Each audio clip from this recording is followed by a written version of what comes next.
今日同各位家長講下點樣令小朋友喺面試裏面脫穎而出，做一個出色嘅 storyteller。喺香港頂級嘅官津直資小學真係大把人爭啊！如果你得到一個面試嘅機會，就一定要幫小朋友準備講故事呢個部分啦。正所謂人人都講故事，唔通真係個個都識講故事咩？究竟點樣可以一步一步教小朋友講出精彩嘅故事，令佢被取錄嘅機會大大增加呢？如果你想知道嘅話，唔好走開，呢條片啱晒你。喺呢條片正式開始之前，希望大家 like、subscribe 同埋 share 我哋條片啦。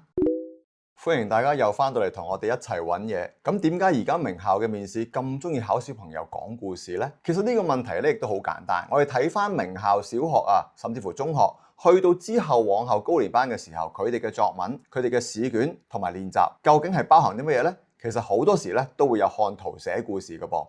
而呢啲形式嘅考核啊，都係有3幅圖同埋1幅問號嘅。咁意思其實就係咩呢？其實就要考小朋友3樣嘢啦。第一就係圖片嘅形容能力，你嘅小朋友能唔能夠從一幅圖片裡面形容到嗰幅圖片究竟發生緊乜嘢事呢？第二就係圖片嘅串聯能力啦。究竟你嘅小朋友能唔能夠將幾幅圖畫形容好咗之後，能夠將佢哋串聯成為一個有邏輯嘅故事呢？第三，佢就係考緊你嘅小朋友究竟有冇令到個故事聽落更加動聽嘅能力啦。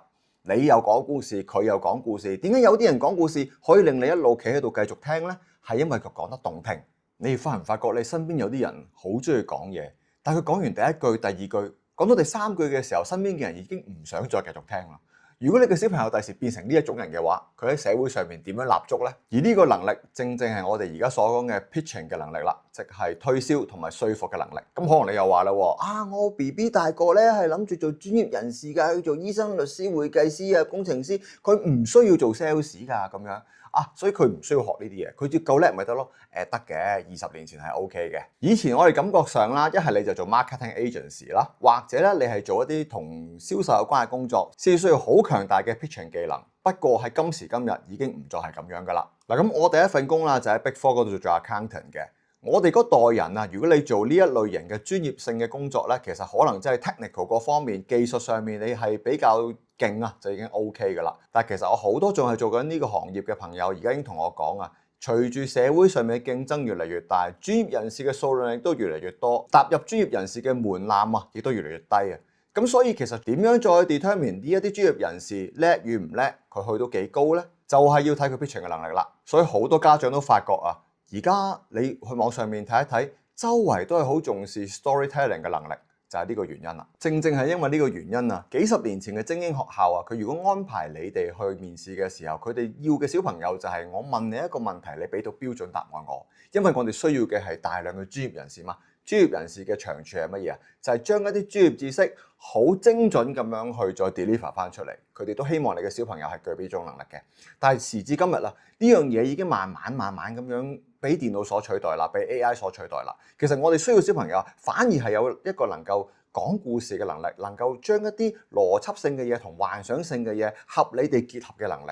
好啦，咁啊講翻重點啦。而家我哋去翻香港嘅名牌小學嘅面試裏面，究竟佢哋會收到個咩形式嘅講故事環節呢？其實一般嚟講咧，佢哋會收到4至6張圖卡嘅。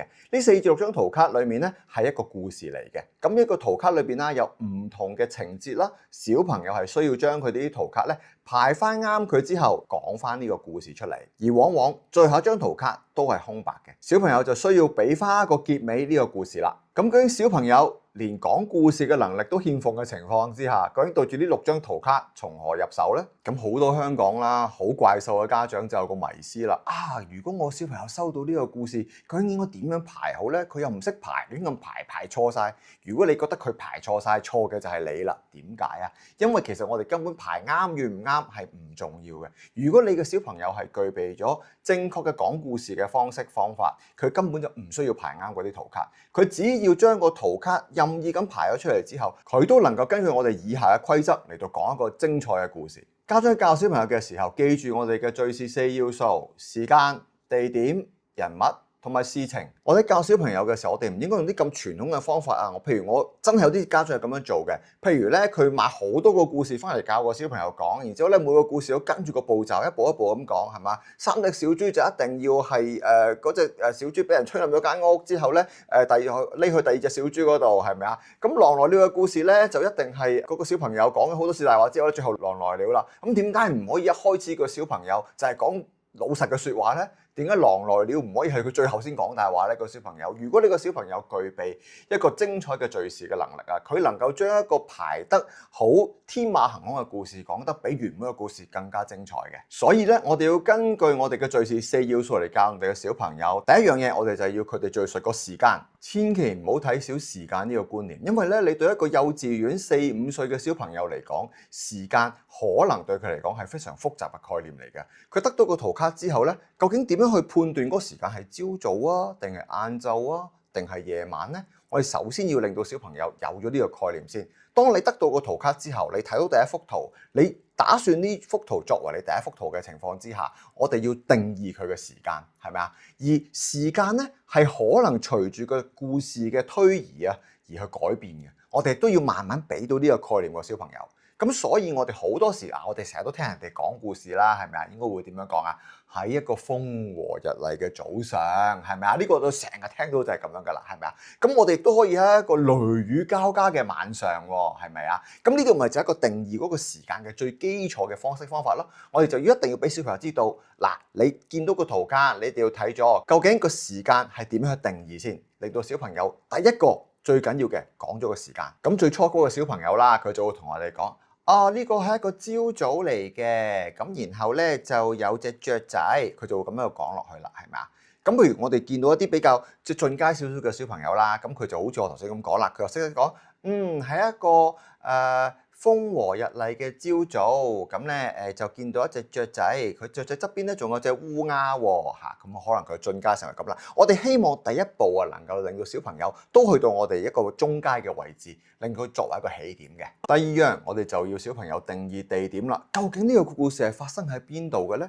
佢係一步一步咁樣從時間、地點、人物、事情勾畫出一個精彩嘅故事俾個聽眾。所以我哋個地點嘅定義就好重要啦，但係你亦都唔好睇小地點嘅問題啊，因為好多小朋友咧，佢可能去嘅地方唔夠多，或者佢去嘅地方咧，我哋而家都喺城市生活啦，好多小朋友睇到個童話故事咧，佢根本分唔到咩係村莊啊，咩係農田啊，咩係河邊啊，呢啲佢分唔到啊，所以我哋一定要喺建立佢講故事嘅能力嘅時候咧，增加佢對於個場景嘅形容能力。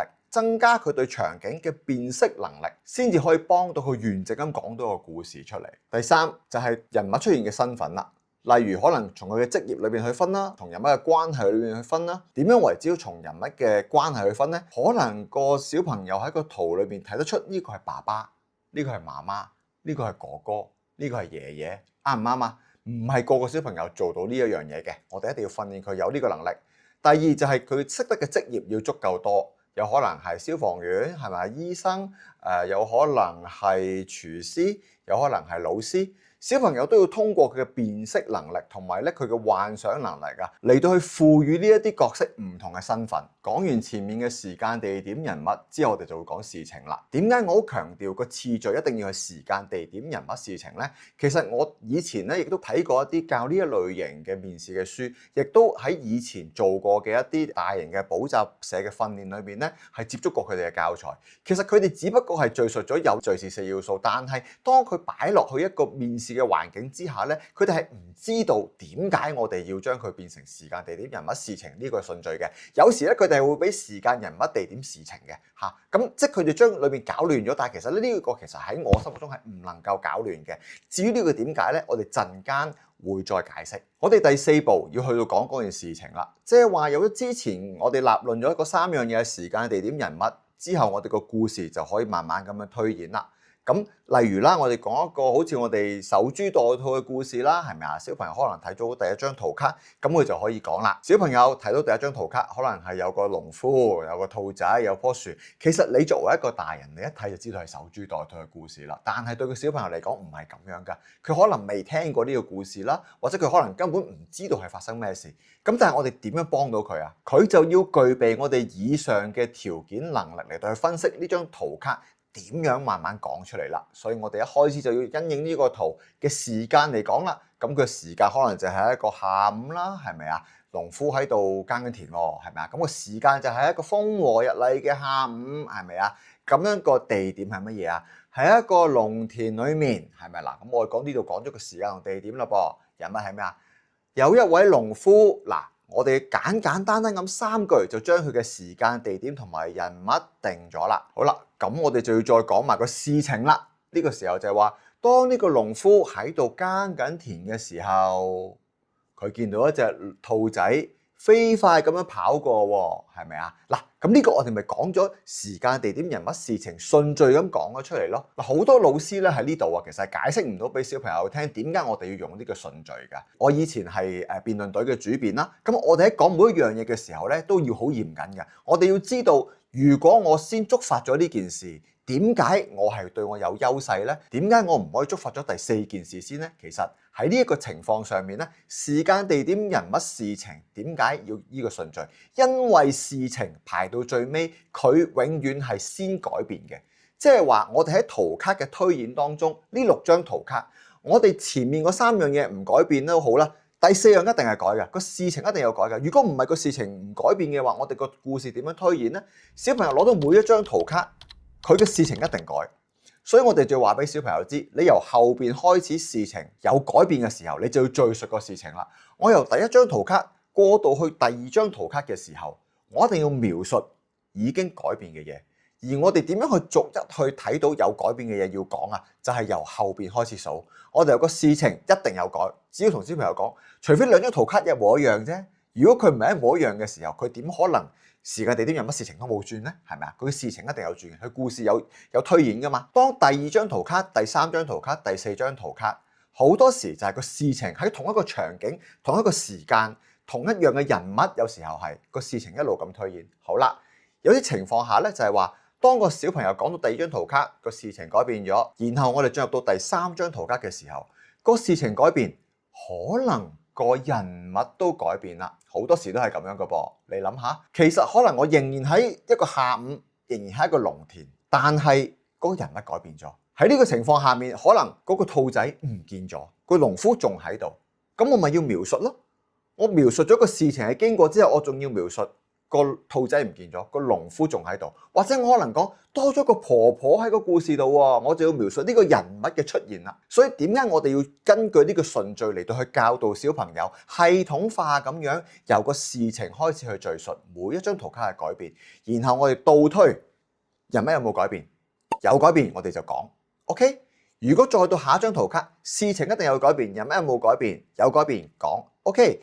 地點有冇改變？地點有改變講，冇改變地點就唔需要再講啦。我唔需要講而家仲喺個農田嗰度啊，但係咧佢哋就發生咩，我唔需要講噶啦嘛，我就係順序咁樣講落去就可以啦。好啦，咁我哋嚟睇下呢個故事嘅第4張圖卡。而家喺畫面上面呢個圖卡，嗱，我哋見到呢個就係非常好嘅例子啊，就係咧佢同第1張圖卡之間有啲咩對比啊？佢係完全將時間、地點、人物、事情都有改動。咁當小朋友見到我個故事推進到去呢個位置啦，咁我就要將所有嘅重新界定啦。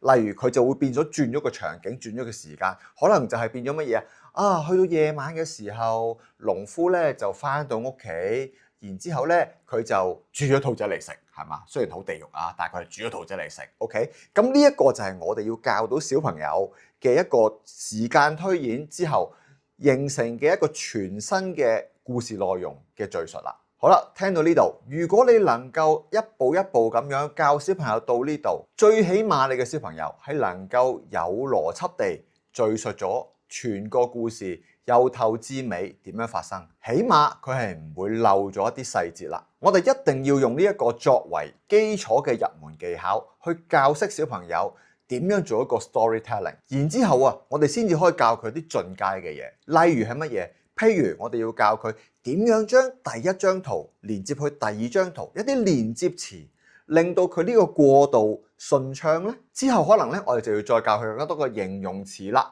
例如我哋就可以話：農夫烈日當空之下耕田，佢滿頭大汗。究竟你嘅小朋友可以講到呢個故事有幾咁精彩、幾咁進階呢？呢個係無止境嘅，但係我哋係要一步一步。萬丈高樓從地起，我哋一定要喺佢俾個基礎佢，一定要穩打穩紮，佢之後嘅技巧咧先至可以用到出嚟嘅。嗱，咁我哋再講少少 tips 俾家長啦，我哋之後都會再開條片嚟講嘅。呢啲進階嘅 storytelling 嘅技巧點樣去教到俾小朋友？其實我哋喺描述咗更加多嘅形容詞啦，更加多嘅場景啦，更加多嘅連接詞啦，更加多嘅形容詞啦之後咧。我哋進一步就係俾一個心情嘅形容啦，因為啊，其實好多時呢啲心情嘅變換咧，係更加進階一啲內在嘅情感嚟嘅。小朋友喺睇圖嘅時候咧，睇到個表面咧，佢其實能夠應付到表面嘅嘢已經好叻噶啦。但係再叻啲嘅小朋友咧，佢係可以描述到成個故事裡面人物嘅心情變換。例如佢可以講埋話。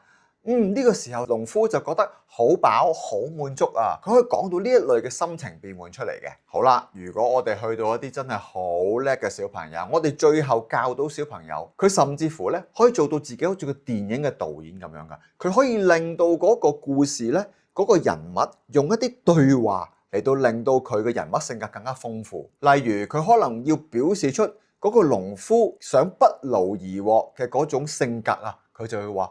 農夫就話真係好好味啊！如果以後日日都有得咁樣食就好啦。咁呢啲技巧呢，我哋就之後再有機會嘅話，再出條片同大家講下啦。多謝大家陪我去到呢條片嘅呢度，咁希望大家都揾得返自己想要嘅嘢。我係蕭 Sir，希望大家 subscribe、like 同埋 share 我哋條片，等我哋可以繼續做多啲呢類型嘅內容俾各位家長啦。拜拜。